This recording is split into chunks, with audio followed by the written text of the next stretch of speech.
আমি পদ্মজা। পর্ব ৩। লেখক ইলমা বেহেরোজ।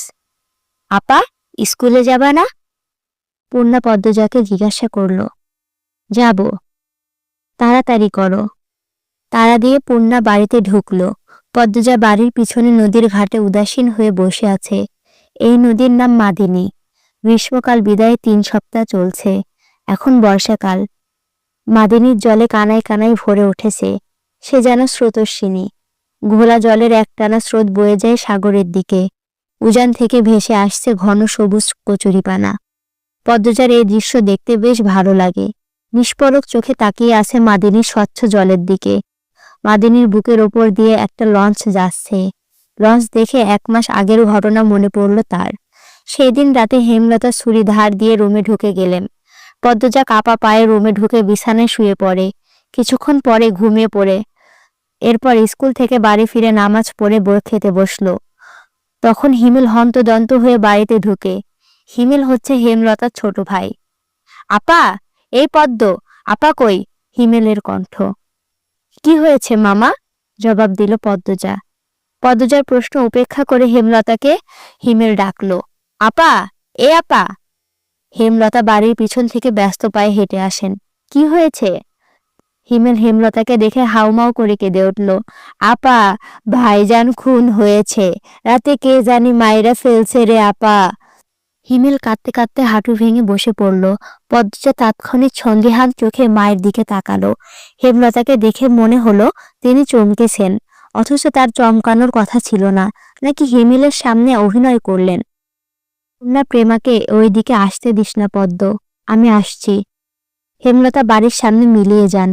হিমেল পাশে খুঁড়িয়ে খুঁড়িয়ে হাঁটছে। ছেলেটা বোকাশোকা, জন্মগত প্রতিবন্ধী। ২২ বছরে হিমেল এখনো শিশুদের মতো আচরণ করে। কথায় কথায় খুব কাঁদে। সেখানে তার ভাই খুন হয়েছে। ১ মাস তো প্রতিদিন নিয়ম করে কাঁদবে। পদ্মজা রাতেই ভেবেছিল এমন ঘটনা ঘটতে পারে, তবুও এখন ভয় পাচ্ছে। পুলিশ কি এসেছে? মাকে কি ধরে নিয়ে যাবে?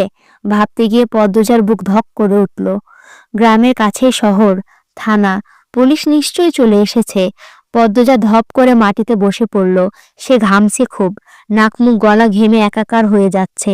পূর্ণা খুনের কথা শুনে খুব ভয় পেয়েছে। তার মনে হচ্ছে সেও খুন হবে। বেশি ভীতু পূর্ণা। পদ্মজার শরীর কাঁপতে থাকে, চোখে ভাসছে হেমলতাকে পুলিশ শিকল দিয়ে বেঁধে নিয়ে যাচ্ছে। তার খুব কান্না পাচ্ছে। আর সময় নষ্ট না করে তড়িঘড়ি করে উঠে দাঁড়ালো পদ্মজা। মাথায় ওড়নার আঁচল টেনে নিয়ে পূর্ণার উদ্দেশ্যে বলল, প্রেমারে দেখে রাখিস বোন।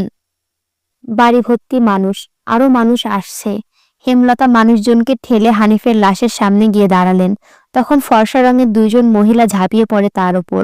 আশঙ্কিক আক্রমণে হেমলতা অপ্রস্তুত হয়ে পড়েন। খেয়াল করে দেখেন ২ জন মহিলা, তার মা আর বোন। তারা হাউমাউ করে কাঁদছে, কিন্তু হেমলতা তো কান্না পাচ্ছে না। ব্যাপারটা লোকচক্ষু ঠেকছে না। একটু কি কান্নার অভিনয় করা উচিত? হানিফের মৃতদেহ দেখে মনে হচ্ছে কেউ ইচ্ছা মতো কুপিয়েছে। হেমলতা তা দেখে শান্তি লাগছে। এমন শান্তি অনেকদিন পাওয়া হয়নি। পদ্মজা সেখানে উপস্থিত হয়। হেমলতার নজরে পড়ে। ভীত চোখে মায়ের দিকে তাকালো পদ্মজা। হেমলতা ভুরু কুঞ্চিত করে আবার স্বাভাবিক করে নেন। পদ্মজা চোখ ঘুরিয়ে দেখছে পুলিশ আসছে নাকি। চারিদিকে এত মানুষ। পদ্মজাকে এদিক সেদিক উকি দিতে দেখে হেমলতা এগিয়ে আসেন। চোখ মুখ শক্ত করে পদ্মজার মুখ ঘুরিয়ে দেন। পদ্মজা দ্রুত ওড়নার আঁচল মুখে চেপে ধরে গোয়ালঘরে ঢুকে পড়ল। তার মা চায় না সে কখনো এত মানুষের সামনে থাকুক। হেমলতা ঘাড় ঘুরিয়ে দেখলেন পদ্মজা গোয়ালঘর থেকে উকি দিয়ে বাইরের অবস্থা পর্যবেক্ষণ করছে। কিছুক্ষণের মধ্যে পুলিশ আসলো। জিজ্ঞাসাবাদ করে হানিফের লাশ নিয়ে গেল। লোক মুখে শোনা যায় হানিফ খুন হয়েছে শেষ রাতে। এরপর নদীতে ফেলা হয়। লঞ্চ ঘাটে লাশ ভাসে। হেমলতাকে পুলিশ নিয়ে যায়নি বলে পদ্মজা স্বস্তির নিঃশ্বাস নিল। মানুষের ভিড়ও কমে গেছে। হেমলতার মা কাঁদতে কাঁদতে ক্লান্ত হয়ে উঠানে এক কোণে বসে আছেন। পদ্মজা গুটি পায়ে গোয়ালঘর থেকে বেরিয়ে আসলো। হেমলতা পদ্মজার দিকে তাকিয়ে মৃদু হাসেন। সেই হাসি দেখলেন হেমলতার মা মঞ্জুরা। তিনি কিছু একটা ভেবে নেন। হেমলতার কাছে এসে কিরমির করে বলেন, তুই খুন করছস? তোমার কেন মনে হচ্ছে এমন? হেমলতার কণ্ঠ স্বাভাবিক, অথচ পদ্মজা এই প্রশ্ন শুনে ভয় পেয়েছে খুব। যদি নানু পুলিশকে বলে দেয়, পুলিশ তার মাকে নিয়ে যাবে। কাল রাইতে তুই আইছিলি হানিফের ঘরে, আমি দেহি নাই? রাগে কাঁপছেন মঞ্জুরা। আসছি। হেমলতার নির্বিকার স্বীকারোক্তি। কেন মারলি আমার স্যারারে? তোর কি ক্ষতি করছে? আসছি বলে আমি খুন করছি?